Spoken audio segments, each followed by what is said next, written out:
Rise and shine, Rwanda. It's Monday, the 7th of December.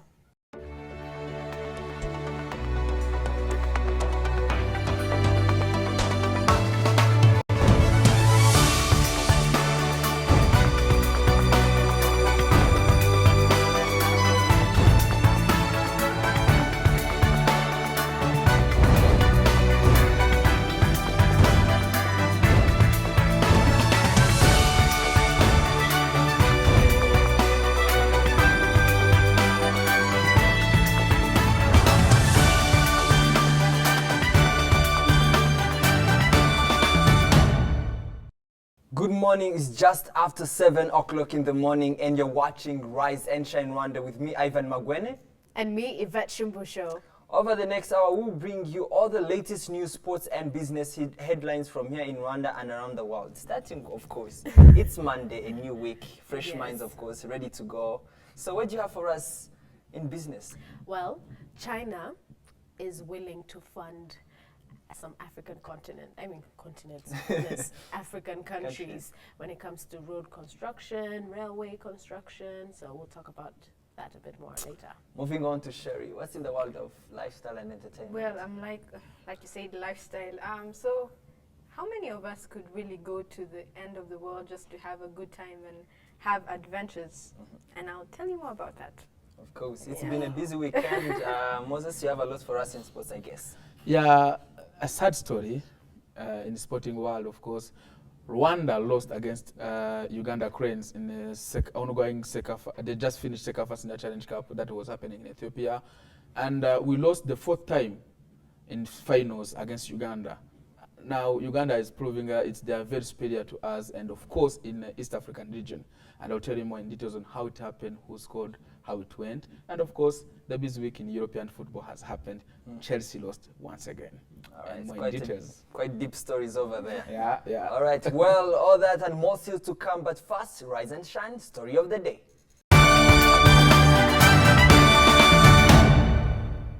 In our today's story of the day, we go educational. We take a look at Kepler, a non-profit program that operates a university campus in Kigali.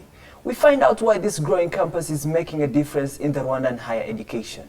But first, let us take a look at a visit we had at this beautiful campus. Kepler, a non-profit higher education program, is one of the first programs worldwide to integrate massive open online courses. The campus, which was established in September 2013, has grown to serve over 300 students. Chris Hendricks, CEO Kepler, says Kepler is the only way Rwandan students get a US-credited degree without them leaving Rwanda. As part of their mission, they dwell a great education no matter who you are or where you're from. Sure. My name's Chris Hedrick. I'm the CEO of Kepler. Kepler is the only way that Rwandan students can get a US-accredited degree without leaving Rwanda. We offer a great mix of technology and in-person classroom experiences with a close relationship to business partners around the country to make sure our students get a great academic experience, earn a US degree, and everyone gets an outstanding job once they graduate. Kepler is different in a couple of ways. One is our really strong focus on making sure all of our students have the skills and abilities to get great jobs once they graduate. Second is we offer a US accredited degree without leaving Rwanda through a combination of digital resources and really intense classroom experiences here in Kigali.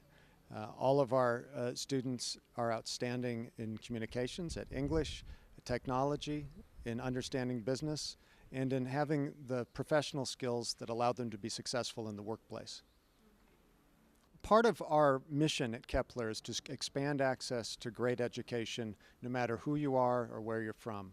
And so as part of that approach, we opened a small campus at the Kaziba refugee camp outside of Karongi that allows 25 students who are extremely high potential but had very little opportunity to pursue higher education to get the Kepler experience and to earn a US accredited degree while they're still in the refugee camp.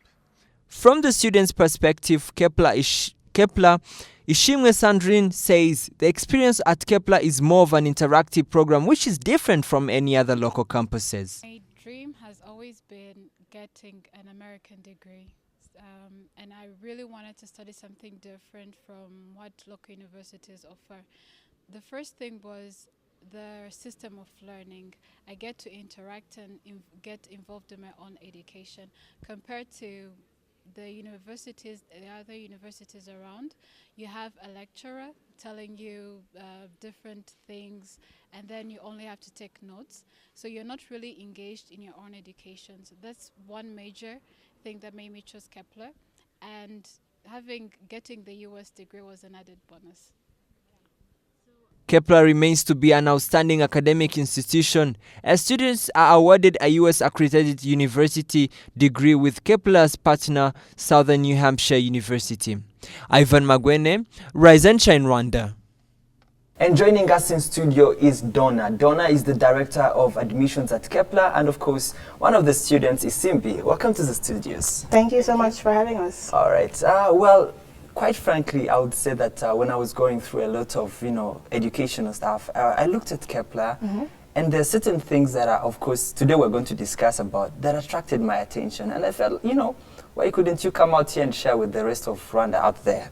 So first of all, for any person, I'm pretty sure in the educational sector, they really understand what Kepler is. But in a few words, what's Kepler and what is Kepler doing? Okay. Kepler is a higher education program that has been in existence in Kigali since 2013. We grew out of a non-profit that many people in Rwanda know called Generation Rwanda. So Generation Rwanda used to just give scholarships to university students, and then the board of Generation Rwanda decided, let's create our own university so that we can have a bigger impact and be more innovative in the way that we're doing education. So when students, as you've seen when you came to Kepler, our teaching model is very different. It's what we call a blended learning program, which means that you don't come to class and get lectured to. What we're doing is we're using technology to its maximum potential. All our students have laptops. When they go home every day, there are many projects that they're working on. They're teaching themselves essentially before they come to class. When they come to class, all our course facilitators are helping them to work on projects that actually prove what they're learning. So it's not about just studying something, but actually being able to create and use the knowledge that you're getting in the classroom. All right. So it's kind of a more student-centered education. Exactly. All right, of course. And that brings me to another question. What are the different features or courses that you offer that is so different from any other campus or university that we see around here in Rwanda? So the courses in terms of the names are very similar, right? Right now we're doing a Bachelor of Communications and a Bachelor's in Health Management with more business-related courses to come in the near future, which we hope to do some announcements about soon. So in name it is the same, but the difference is really in the method of education that we're offering. I'm sure you've heard the Ministry of Education talking about the need to move towards competency-based education, which is great because that's what we've been doing since we've been here in 2013, right? So students aren't just passing tests, but what they're doing is creating projects. So for example, if you are in a digital marketing class, you're going to have to create a product that shows how you would run a digital marketing campaign for a company here in Kigali. If you are in an accounting class, you're actually analyzing business records and creating products related to that. You're not just coming to learn definitions or, calculate something on your calculator, but we're giving you real life and real world experiences in all our classes. And we also have a very strong education to employment program. So all our students they start with doing jobs on campus, which we call work study, but they're also all doing internships, and many of our third-year students actually now have full-time employment in Kigali. So we are invested not just in the education, but also in making sure that people are employed, because we know that's what everyone cares about after they get their degrees. And of course, what she just said that they bring life in class for you. Now, moving on to you as a student. Of course, this is something that every student wants to know about. What is the experience like for you at Kepler so far now? Well, Kepler has changed me a lot because the way we used to study in high school is totally different from the way Kepler does it. So when I was in high school, I simply crammed all I had to do and then went to test and then I would pass. But at Kepler, as she said it's totally different. You have to read and understand what you have to study. And we even prepare before coming to class. So we teach ourselves, we can call it like that. And the experience is really very good according to me, because at least my teachers know my name. We have like 3 So it's a small campus where people know each other. Yes. Yeah, and the way they operate, they have more teachers and few students. So we work in groups and we develop teamwork spirit, and then we became able to know, like, we know what we are going to study, and then we come into class prepared, but the best of it is to apply the skills that we have learned from the classes. So far, if you look at the whole experience for you as an individual, how have you in your normal life been impacted by the experience that you've so far earned from Kepler? Well, for me, I'm a first-year student at Kepler, but I already have a job. Just like she said, it's called a work study, and it's totally good because I have a lot of friends of mine who are in the UR, but most of them, they don't have jobs yet. I'm in the first year and I already have a job, and it's not a joke. We apply, we pass interviews, we take it seriously, and we have even supervisors. So I get work experience, even still I'm a student. So I learn things in class, I apply them at my job, and I get feedback at the end of the day. So I grow day after day. Of course, that's a very wonderful experience. I'm pretty sure that a lot of that experience kind of requires resources. Yes. But briefly tell us, does anyone have to pay a lot of money to attend Kepler? Or it's, free scholarships out there where you just have to work hard to earn out the scholarships that you people offer? So as I said before, Kepler is run by a nonprofit called Generation Rwanda, and so the spirit of what we do is based on this idea that a lack of access to finances should never prevent someone from having a quality education.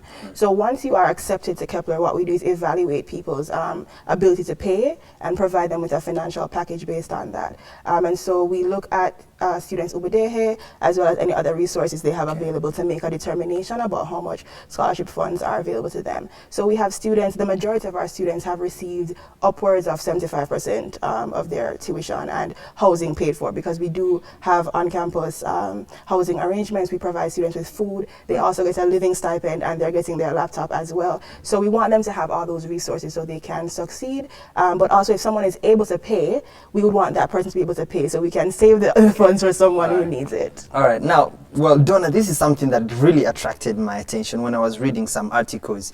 And this is an article that I read, and I quote, "Refugees in Kiziba refugee camp in Karongi district are to benefit from free United States accredited degree program courtesy of Kepler, Rwanda." Yes.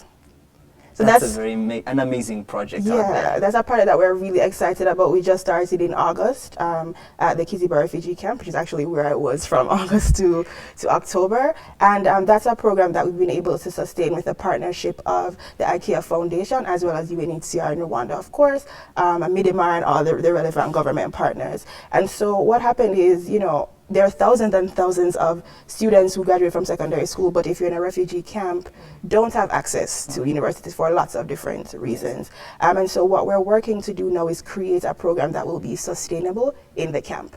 So right now we have 25 students at our campus in Kiziba. They're making excellent progress, and we are hoping to add, and we will be adding more to that campus as we go on. We also have a university preparation program that we're running in the Gihembe refugee camp as well, because we want to help those students boost their skills after secondary school to help them be more competitive to get into universities, whether it's with us at Kepler or somewhere else. All right, now moving on, of course, to the student part, where normally more people, like students, are targeting to see now. You're earning your degree very soon. In a few years from now. Yes. It's how many years from now? About 3 to 4 years, because it's a competency-based program. Students can move through the program at their own pace. All right. And that means you have, of course, to find others and compete on the market. Yeah. And what are those skills that you've been given that you feel that if given all these skills at Kepler, I know I can outcompete, because it's a competition.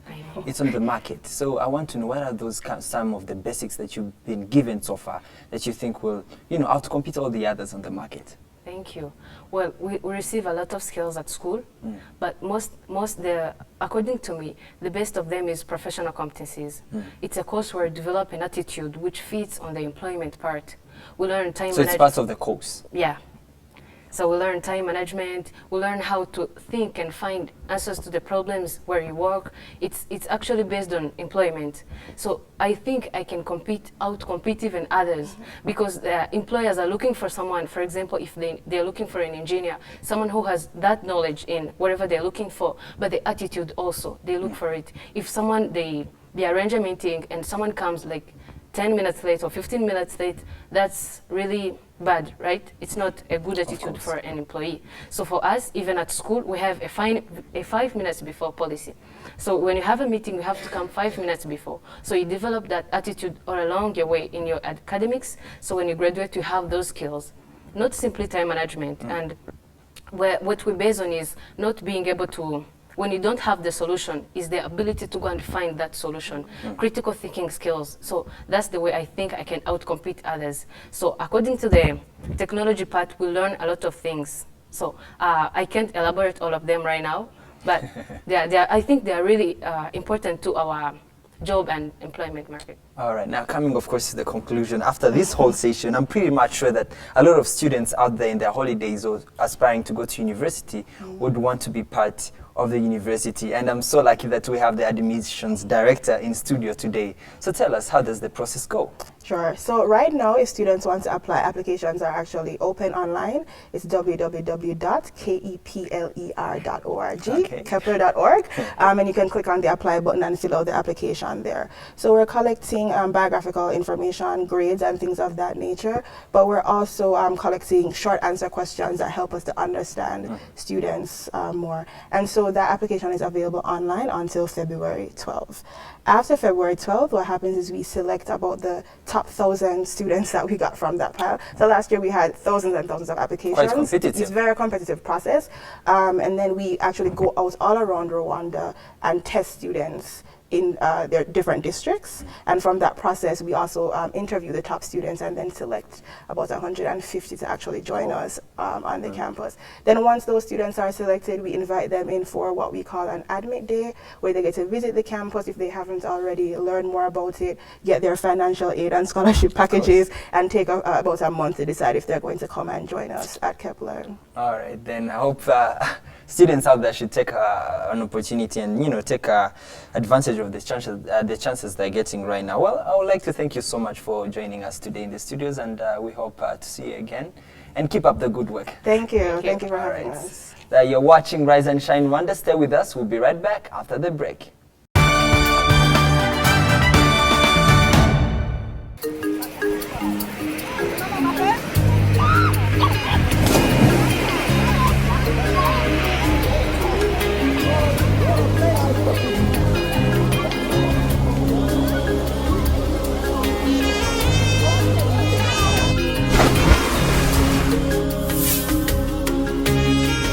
It's unbelievable, but what you see is what you pay.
Okay, let's get to today's business. Yvette Shumbusho has the details. Business stories making headlines today.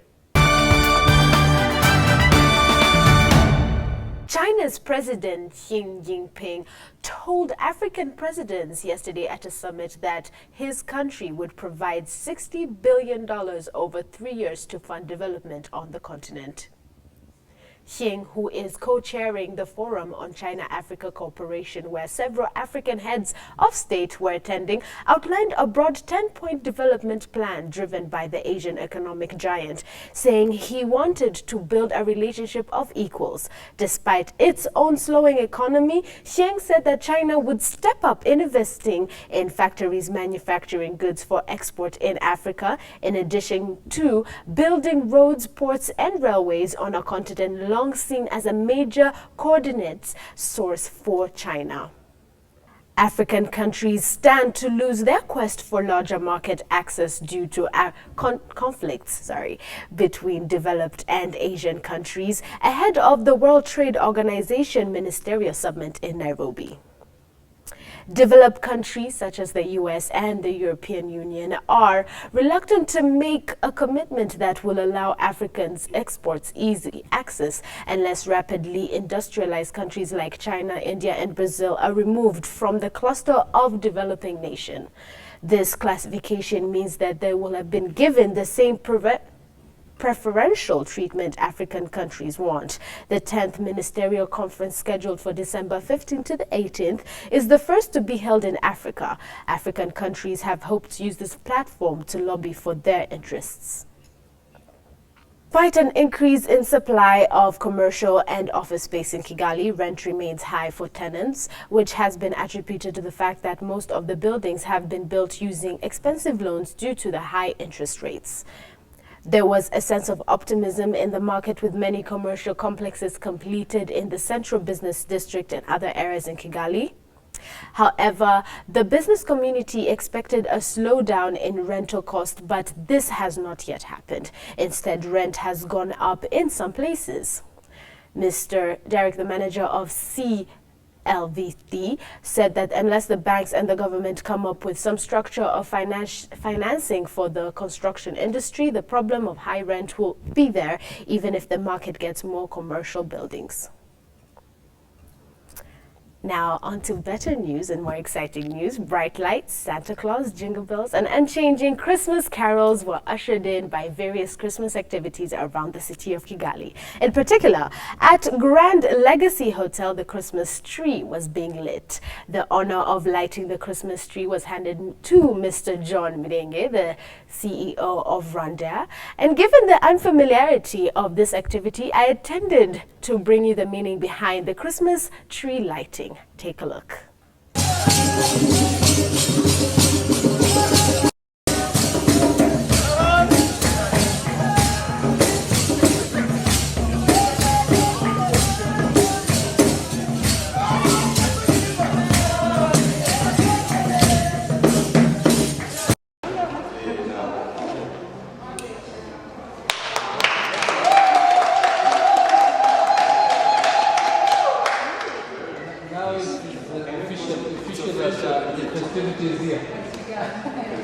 Thank you so much.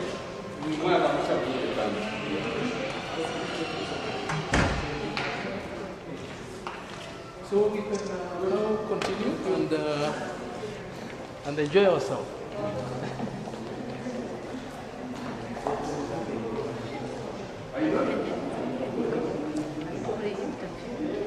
The significance of this one revolves around the Christmas tradition, as you know it.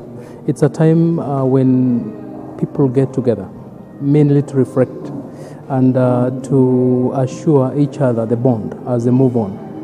And we as Grand Legacy, the significance of this is to remind our corporate world, people that we work with, that beyond the business engagement, we also value the relationships.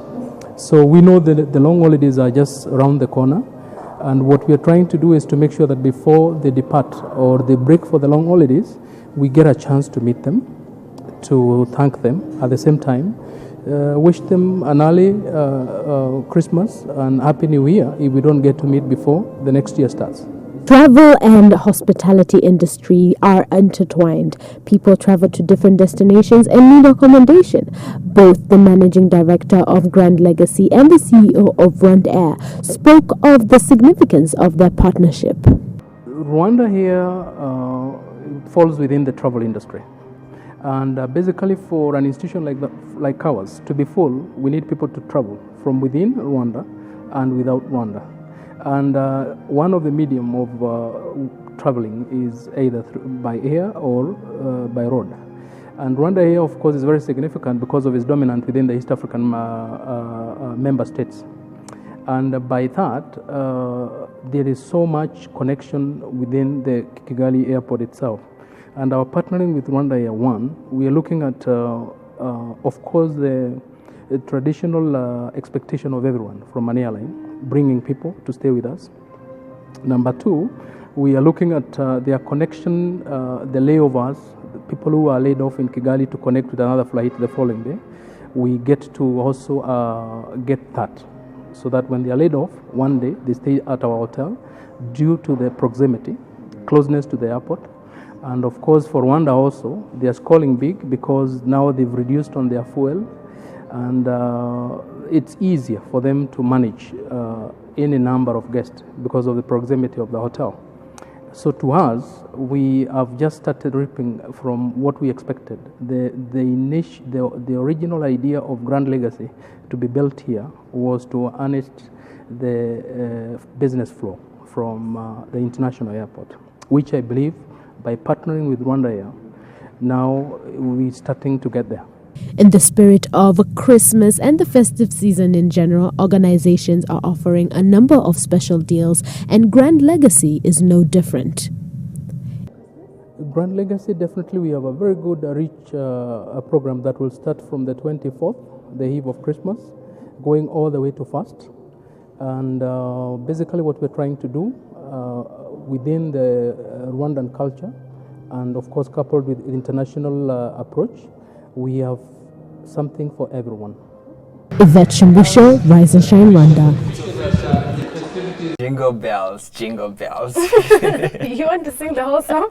We don't have much time, but All right, it's Christmas, Yes, and of course, definitely. I'm not surprised that such kind of activities are taking place. no. So give us what it was all about the event. Well, the tree lighting activity is just a way of commencing the festive season. So they light the Christmas tree, and then the festive season, the festive season begins, and then there are more activities such as, going to see Santa Claus and sitting on his lap and asking him for gifts, So it Santa Claus was around? No, he wasn't around that time, but I'm sure he's going to be there because Grand Legacy has so many other deals and activities surrounded around the Christmas festive season. Of course. Now I just want to know. Now it's something that we're not usually, accustomed. Like most Rwandans don't do it.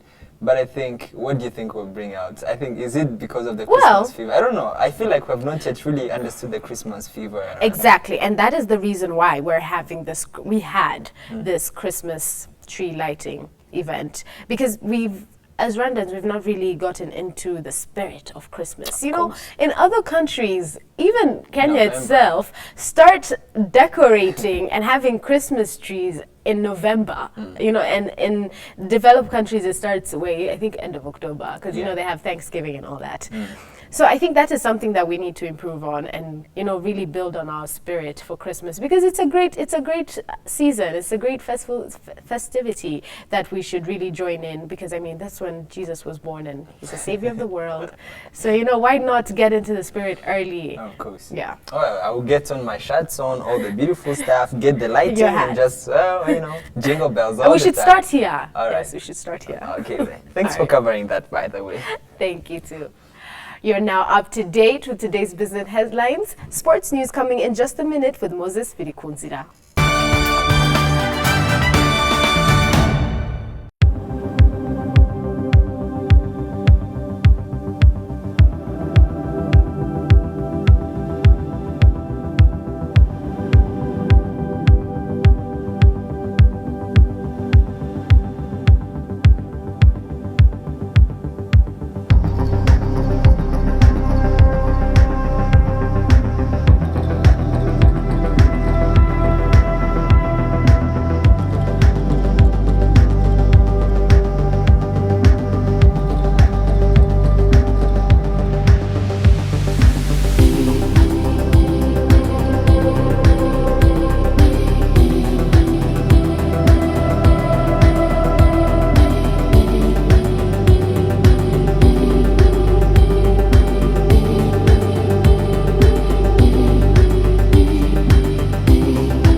Welcome back to Rise and Shine Rwanda. Time now for your sports news. I am Moses Vilkunzira.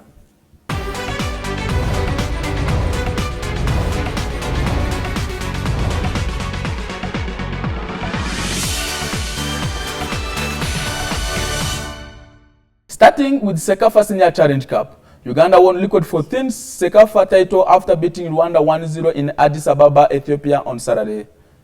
Rwandan's sad story continued in Sekafa Senior Challenge Cup after they lost 1-0 to Uganda and once again failed to win the competition they last won 16 years ago.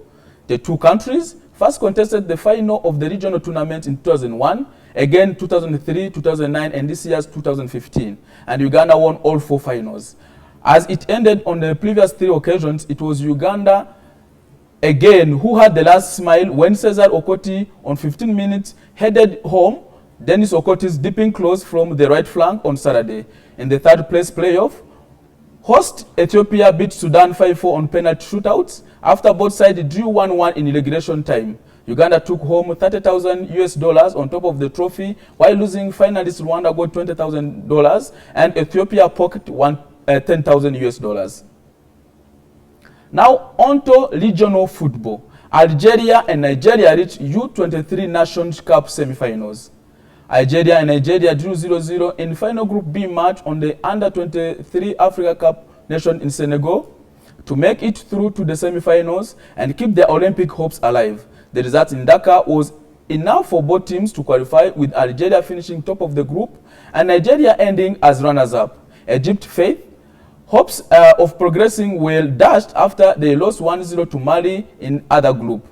Nigeria will play Senegal, whilst Algeria will take on South Africa. Both semi-finals will be played on Wednesday, 9th December. The tournament also serves as a qualifying competition for the next year's Olympic Games, with the top three finishers booking a place in Rio de Janeiro. And on to the European football. Chelsea's boss Jose Mourinho admitted doubt over top four spot, and Manchester City lost to Stoke City on Saturday.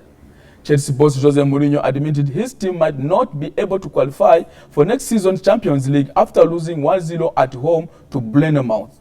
An 8th defeat in 15 Premier League games means the champions are 14 points behind 4th place Manchester United. And Mourinho said that before this game, it was realistic to think that our quality would take us out of this position, but maybe now we have to think about top 6. Chelsea are now with 3 points above relegation zone and 17 points behind leaders Leicester City.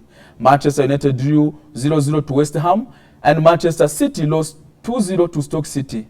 And elsewhere, Barcelona drew 1-1 to Valencia as new Valencia coach Gary Neville watched the game from the stands. Real Madrid won 4-1 to Getafe, and Bayern Munich lost their first game of the season 3-1 to Borussia Mönchengladbach.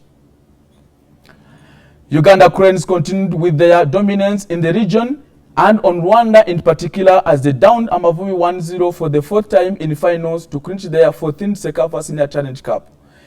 It is the competition Rwanda last won 16 years ago. As the sad story continued, take a look.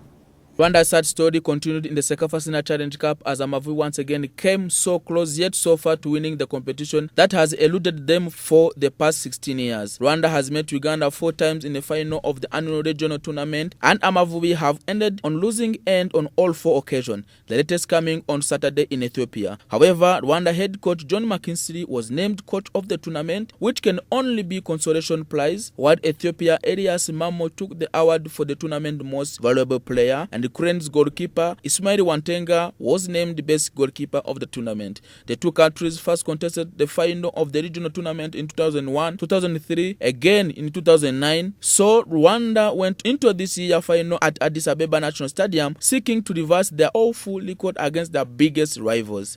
It was evident why the new champions were rated highly within as early as the second minute, attacking from the first minute, and it only took Mitchell's men 15 minutes to find the back of the net as as Okuti headed Okoti's cross from the right flank. Okuti benefited from a lapse in concentration by Amavubi right back Michel Shengagonga and the goalie Erike Bakame Ndaishimiye, as Uganda under former Amavubi coach Milutin Micho Sredojovic dominated the game, especially in the first half with their physicality. Apart from the goal, Uganda had only one other attempt on add to their tally, while Rwanda had 2 shots on target through Jean-Claude Iranzi. In the third place playoff match, host Ethiopia beat Sudan 5-4 on penalty shootouts after both sides drew 1-1 in regular time. Uganda took home $30,000 on top of the trophy, while losing finals Rwanda got $20,000 and Ethiopia poked $10,000. Overall, the competition top scorer was Atahil El Tahil from Sudan, who scored 5 goals in the tournament. Moses Bili Kunzira, Rise and Shine Rwanda. Well, Moses, of course, it was a very sad Saturday for most Rwandans. Again, not even talking about even the Sekafa,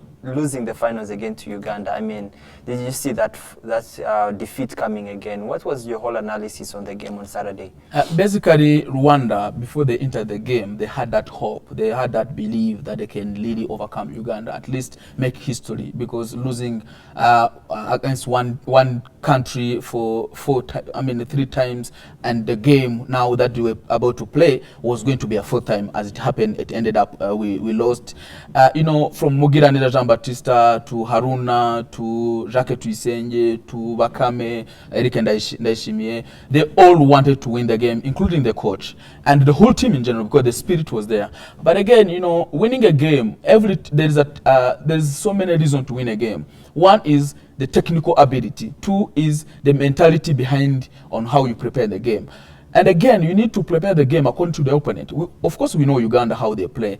But this time around, Uganda was more physical and more quick. Their wing back are very fast, because you can see Okoti, before he crossed that ball, he was already on the final third. He had already crossed the line of the half of the pitch. And Rusheshangoga could not hold him. And when a left back makes that mistake, of course, the other team takes advantage in crossing the box. And the other problem was now, the defenders should mark that striker, Okoti, Cesar Okoti, who scored the goal, because they left him unmarked and he was at the back of the post. When you leave the mid, when you mark the person, you forget to mark the zone. In football, especially in defense, you need to see where next can this ball go. Foster was in front of Cesar, and now Cesar took advantage of that. When the ball crossed over Foster, what could he do? He had nothing else to do but to hit the ball inside the net. And of course, Bakame could do nothing with that goal. Because it reminds me of the goal that West Bromwich scored in this weekend in the Premier League. Yes. It's the same goal. When a defender doesn't mark the opponent and you let the goal pass you, you don't know who is behind you. And when that mistake happens, the keeper has no choice. But fortunately, good news for Rwanda, John McKinstry was the coach of the tournament. Of course. And that shows the improvement the Rwanda team did. Though we still question the way Rwanda plays, the way they prepare the game, the way they play tactically and technically. And even with the hopes that Chan is coming up this year. That's where the big question is now for all Rwandans. We thought that Chan, Sekafa was now time for us to showcase how are we going to be in Chan. And the fact that Haruna is not going to play and Mujane Jean-Baptiste Migi is not going to play. And this Uganda, who just beat Rwanda, they were all local players. All of them were local players. And those are the same guys who are going to come again in Chan. And now they are even qualified for the World Cup group stages. And Rwanda still have a lot to do. Coming now, there's Ivory Coast in the group, there's Gabon, there's Morocco. It's going to be tough. It's a death group, of course. Absolutely. Well, then, congratulations to the Ugandan Cranes. Okay, then, that's all we had from the world of sports. Local and international news coming up just next in a few minutes.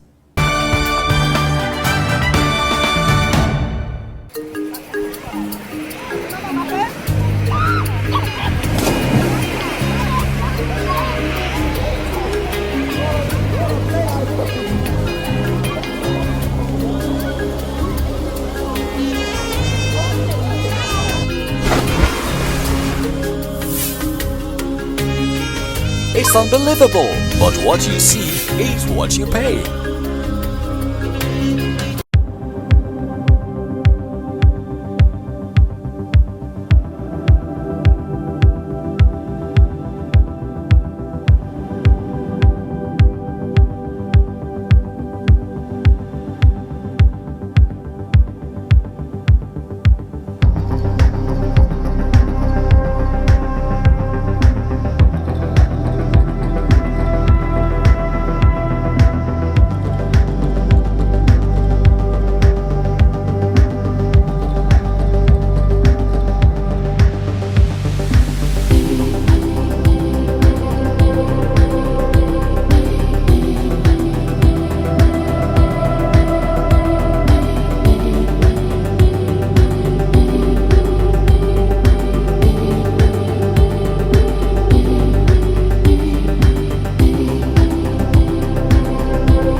Let's take a look now at news making headlines here in Rwanda and around the world.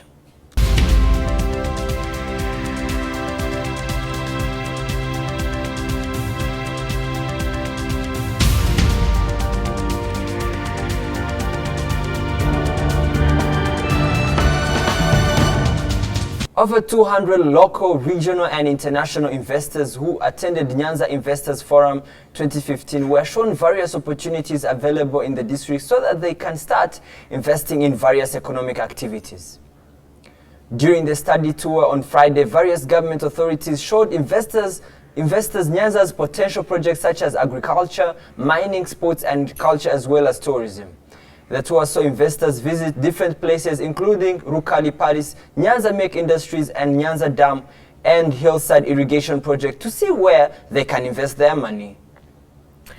A new report by the World Bank has projected that Africa could have as many as 1.2 billion urban dwellers by 2050 and 4.5 million new residents in informal settlements each year, and most of them will not be able to afford basic formal housing or access mortgage loans.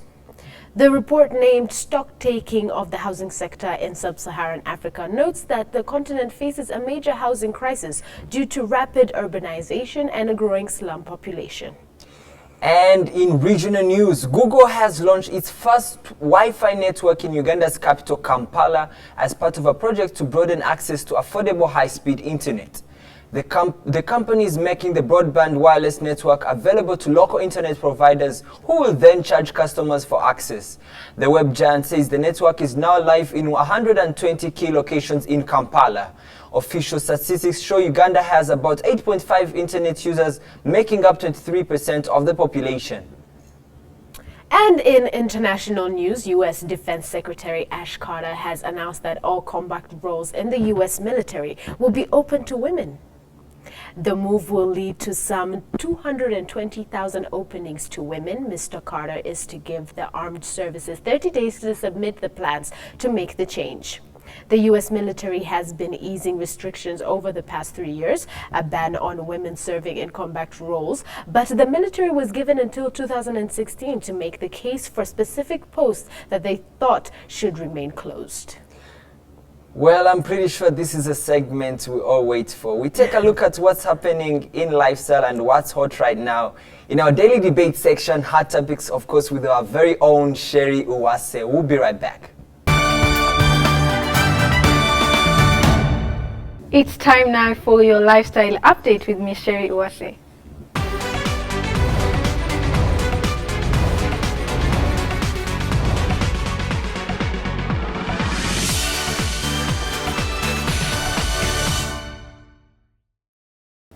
Now, how many of us love adventure and would actually take it to the core? Well, Dos Kariuki, a Kenyan gentleman, does just that. Dos takes his adventure quite practically, where after previously visiting 3 different mountains in Africa, he actually decided to go on a motorbike trip just by himself, all the way to South Africa from Kenya and back. So I happened to catch up with him on his route back to Kenya, and here's what he had to share with me. Take a look. And joining me on today's lifestyle segment is rather a very interesting story, and he is Dos Kariuki. Now, Dos Kariuki is a bike rider. When I say bike rider, I actually don't mean just riding a bike, but he took a long trip from Kenya, yes, to South Africa. And right now we just got him on his way back to Kenya on a motorbike. Now, let me just stop it over right there, and then you'll give us the rest of the story. So, Dos, yes, welcome to Kigali, first of all. Thank you. Is it your first time here? Yes. It's your first time and here. I'm loving it. Okay. So now let's just get right to it. When did you leave Kenya? I left Nairobi on 28th of September. Of September? Yes. Okay. This year. So it's been 2 months and some days. Yeah. Yeah. Okay. So just take us through your journey. So from Nairobi, where did you stop over? So from Nairobi, I left Nairobi very early in the morning. It was a Monday morning. Slept in Arusha. Then around what time? 4 maybe? Around 3, 4. 3, 4. Yeah. Okay. Then for the next 4 days I was in Tanzania because Tanzania is really huge. Then entered into Zambia for another 4 days. Then Botswana Yeah. for another 7 days. Then South Africa, got to tour South Africa. There are so many things to do in South Africa. So from Botswana, you entered South Africa Yeah, directly? from Okay. South Africa. Okay. Then after South Africa, I went up through Namibia. From Namibia, Zambia again, Tanzania. Now I'm in Kigali, then Uganda, then back home. And all these places, all these countries that you went to, did you have people you're finding there, maybe relatives or friends? No, You were just I had solos? I had no idea where I was going to sleep in the first place. I just left. Wow. Now, let me just ask, what triggered this kind of, for you to just go on such a trip? Adventure, it's your hobby. Love of adventure, and I was turning 30, so I had to look for something Oh, wow. really epic. Okay, To do. Yeah. belated happy birthday. Thank you. Yeah, so tell me, wow, I'm very impressed right now. Now, when you started this journey, how long did it take you to plan it? And why a bike? Why not just a 3 car? months. Took me 3 months. I'm a passionate rider, Yeah. so that was the only thing that was ringing in my head. Yeah, so I've been riding for quite a while now, so I just bought a new bike and decided, hey, Okay. let me travel. Okay. Yeah. Where was your favorite place among all the places that you went to? There were a couple of favorite places. In terms of scenery, Namibia had good scenery. In terms of activities, South Africa had so many activities to do.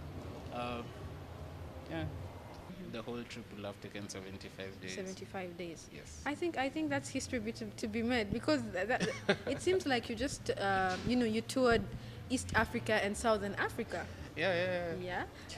Again, it's raising the bar for people like you who are going to turn 30. You should look for something. I should look for something adventurous also. Something crazy to do. Yeah. To turning 30. Okay, I'll be thinking about that, because it needs a lot of, you have to be so brave. I mean, you're going where no one knows you.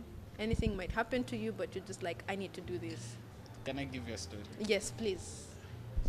I went to Livingstone, Zambia. I decided, hey, let me have a drink, then look for a place to sleep. This was this time, just Yeah. When I was going down. when you're going down. And so when I was in the restaurant, I asked the chef came and asked me, was the food nice? I said, yeah. Do you know a place where I could sleep? The girl was like, come and sleep at my house. I was like, what? Yeah, they're like, is this safe? This guy must be conning me. So I followed the guy to his house. Yeah. He lives in a 1-bedroom house. He has a daughter.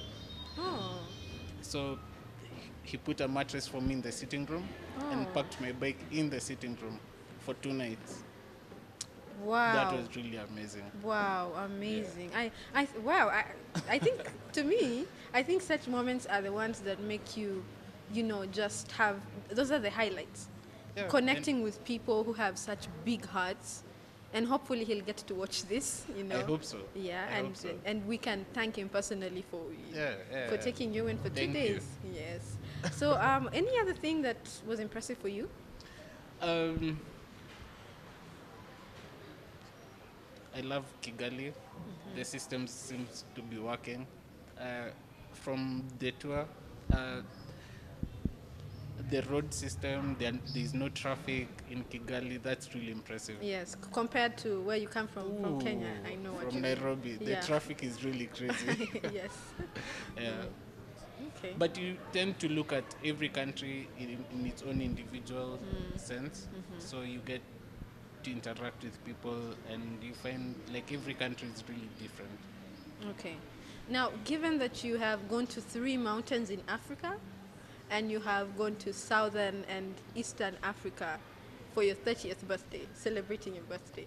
Now, what do you have next? What are you cooking up next? Initially, when I was traveling, my bucket list was this small. But when you meet people, they tell you should do this, you should do this, you should do this. So by the end of the trip, my bucket list is like 10 pages long. So I have a lot to think about when I go back. Okay. I still have no idea. Yeah, yeah. But I'm sure you'll come up with something equally adventurous. Yeah. Thank you so much for your time, and I hope your trip back to Nairobi is going to be another smooth one. Thank You'll you. have a good experience. Thank you for having me. All right. There you had it from Dos. I mean, he's traveled all the way from Nairobi to South Africa and back, basically to Southern Africa and Eastern Africa. And you've heard him, like he said, if you have dreams to follow, I mean, and I back him up. You can only live once. So do what you have to do. I am Sherry Uwase. Catch me on the next lifestyle segment. Thank you. Motorbikes. Adventure. I knew you were just going to begin with one word. Yeah, it sets the pace. It does. For you, yeah, all the time. Apparently. Yes, So, yes, definitely. So tell us just a little bit about his trip. Well, Dos, he loves adventure. He told me he's very passionate about adventure and about being to different places. Like I said previously, he has visited already 3 different mountains in Africa. And this year he was turning 30, and he said, I need to do something rather exciting, out of the ordinary. Obviously for his birthday, so he decided he likes bike riding, motorbike riding, so he decided to get one bike and service it and get everything necessary for it to sustain him throughout his trip. And on the 28th of September he rode down to South Africa. How long did it take him from Kenya to South Africa? From Kenya to South Africa, okay, it took him quite long. I can't really say how many days because he kept on stopping over. So he would stop over to different places. I think the first place he stopped was, he did tell me it was in Namibia, then Botswana, then South Africa. Okay. So he would stop and visit the country and then he proceeds. How long was he there in South Africa for? He was in South Africa for about a week. Yeah, a week. A week. Yes. So if he started in September and he's been stopping over a bit and he stayed there for a week, and then it's only the other week that he reached Rwanda, so let's say he reached Kenya in a couple of days or so. Yeah. Wow, that's a long time. That's a long. Actually, his whole trip is taking him 75 days.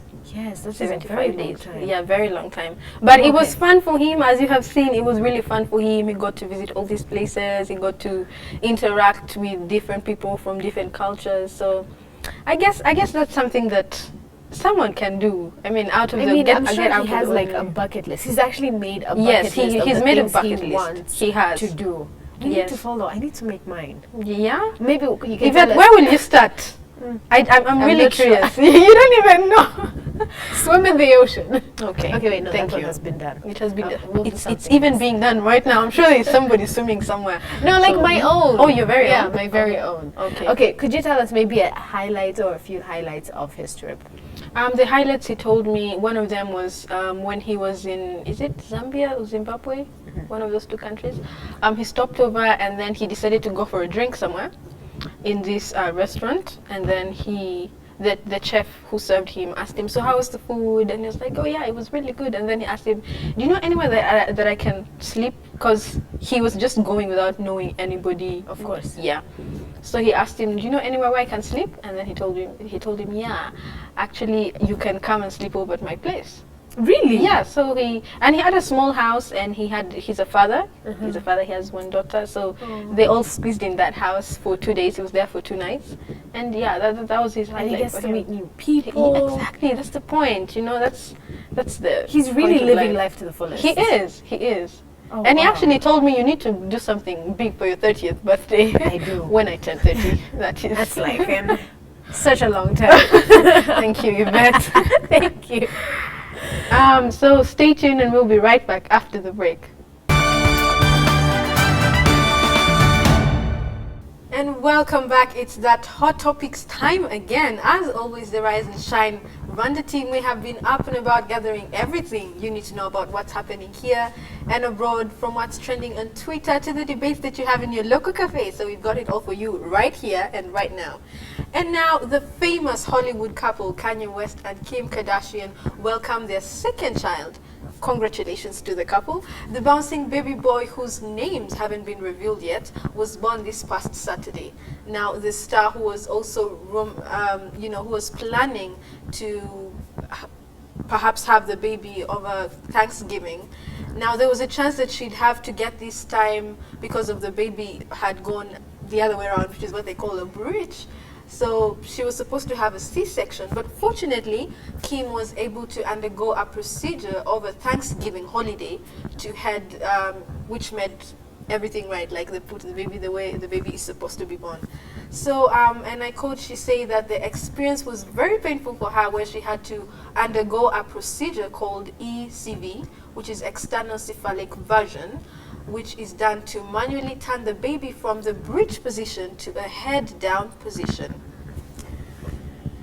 I know, Yvette, you're running with what you have to say, so I'll just go with you first.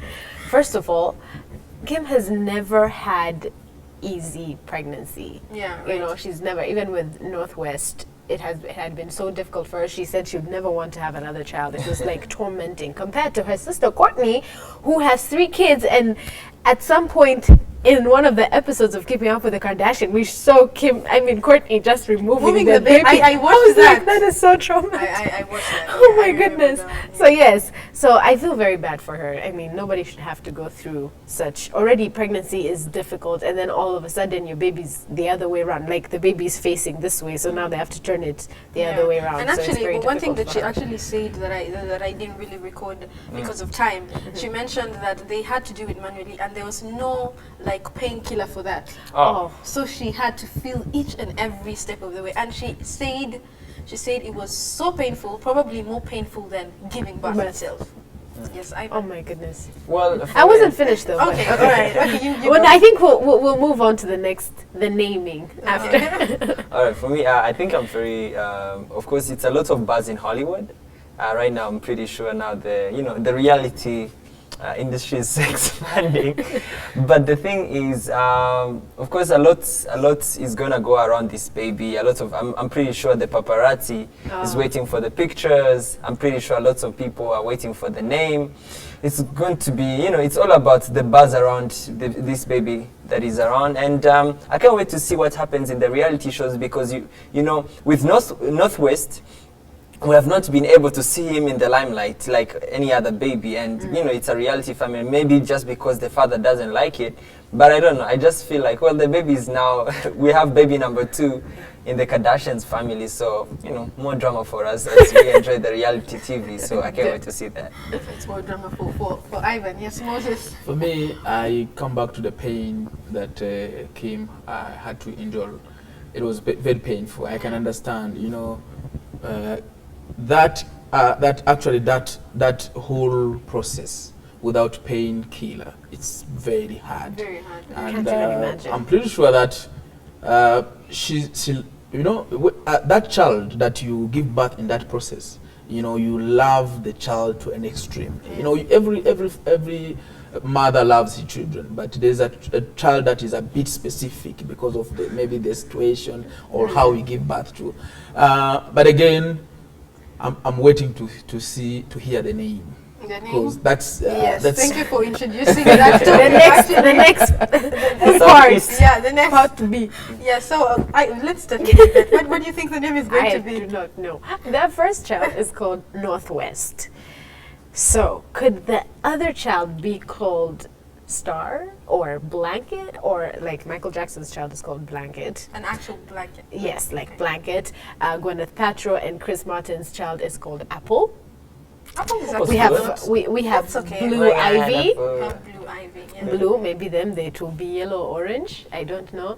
Maybe it will be Southwest. I don't know. Maybe Southwest because they have to turn around. West. At the end of the day, they're all going to have West. But now, what is the name going to be? I even had an idea. I don't know. I feel like this time, I don't know. Maybe it's going to be the next album for, I don't know. They might name the baby according to the next album that Kanye has. Well, I think this time it's going to be Southeast. But I think Apple would be nice. But West always has to be there because his name is Kanye West. So let's just Yes, So his name is let's go actually Southwest Kanye this West. time. So we only So have Southwest. It's a girl? No, it's a boy. It's a boy. Yeah. So, boy, Maybe after a planet, Jupiter West, Mars West. Well, let's just hope it's Sun not going to be West. West. All right. That would be quite West a West. double name. Yeah. I know it's Westy West. Oh, Westy West. Oh my goodness. Okay. maybe like there are no Let's just- Google Maps. We're You giving can them check the ideas. Google Maps for the next name. No, maybe Southeast. That is funny. So, well, let's just wait for the name. I think that's the big thing that everyone is waiting I can't wait. for. Yes. Can't wait Because as well, yeah. it turns out Hollywood stars have very Unique names. unique names. Let's Yes. call them And unique they name names that are trending because of reasons. You know, those names are really going to be trending. Maybe. We'll see. Let's just wait and see. Anyways, moving on to something rather pleasant and bringing it back home as usual. And our Rwandan beauties continue to do us proud. Miss Sonia Gisa, who was representing Rwanda in the Miss Supranational 2015, made it to the top 20 finalists and was crowned for Miss Supranational Africa. Now, Miss Supranational was crowned Stefania Vacuez Stegman, who is from Paraguay. Now, let me just explain that Miss Supranational is multi-countries coming together. Yes. That is, many countries coming together, and then they choose the Miss National of all those countries. And What's the cause? What's the need for that? the cause for that is just to see how well you're going to represent your country, how much you know about your country. But we already have Miss World. Yeah, but now this one is specifically for nations, for getting to know. Miss World is just it's general. There's nothing specific to it. And maybe it's all about even the selection process. For Miss World, they have to get the specific Miss countries. For example, if Yeah, it's Miss Miss Rwanda, Rwanda, she's Miss the one to Uganda, go. But Miss- I think with Miss Supranational, it's just individuals go. When you feel you want to go, I think you can go as long as you're feeling. Yeah, Yeah. it's to know how well you're going to represent your All right. country in terms And of your culture. well, in terms of knowledge, in terms of culture, in terms of just basically the foundation you have about your country. Okay. Oh. And yeah, and this lady is actually very, very pretty. She's very beautiful. Talk She's- about it. Yeah, very, she has this Lupita look, short hair, this African natural look. African and, beauty. She made it to the Miss Supernatural Africa. She was crowned Miss Supernatural Africa. Oh, okay. Supranational Africa.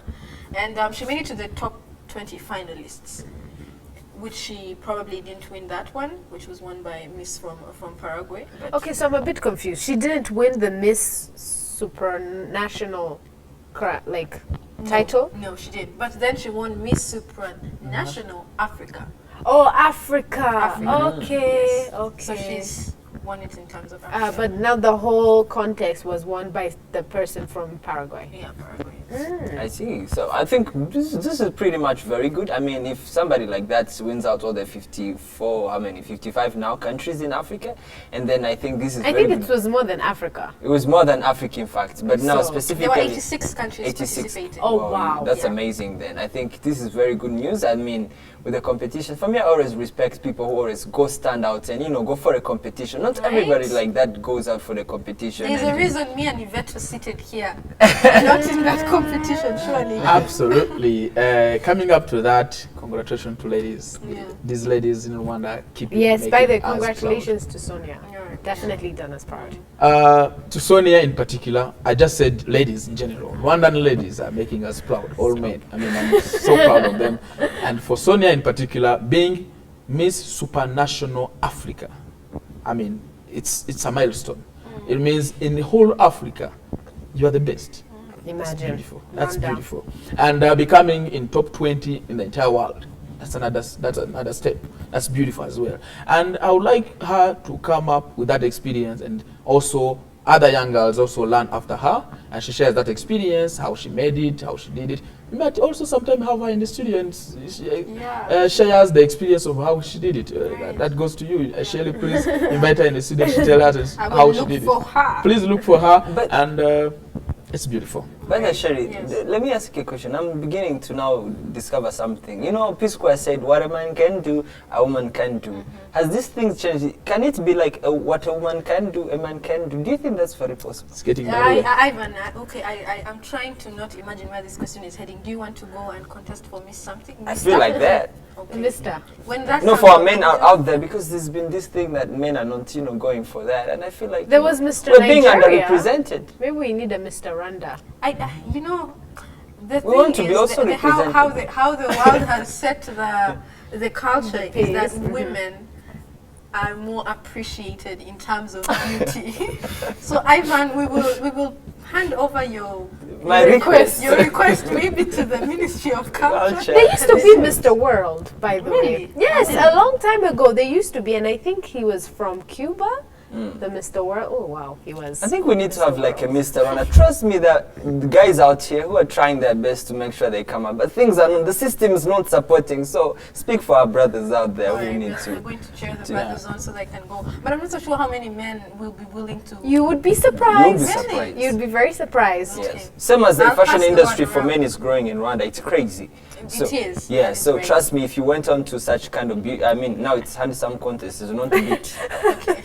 You would see very many. All right, let's wrap it. Let us just wrap it right there, and I'll be back tomorrow with more hot topics. But now, stay tuned. Don't forget, we love to hear your thoughts, comments, and feedback on what we're talking about here on Rise and Shine Rwanda. Tweet us at Rise and Shine RW. Like us on Facebook and send us your ideas for programs. Check out our Rise and Shine Rwanda YouTube page where you can catch all the shows and reports we do. Finally, find us on Instagram, Rise and Shine RW. We love to see your pictures. Or check out our Rise and Shine Rwanda website, www.riseandshinerwanda.com. Well, that's all the time we have for you today. We love to hear your feedback. Keep sending them in. And do let us know if you have any ideas for programs. You've been watching Rise and Shine Rwanda with me, Yvette Shimbusho. And of course, me, Ivan Magwene, will be at same time, same place tomorrow. Do join us then. But for now, from the both of us and the rest of the Rise and Shine team, have a very good day. Goodbye. Bye-bye.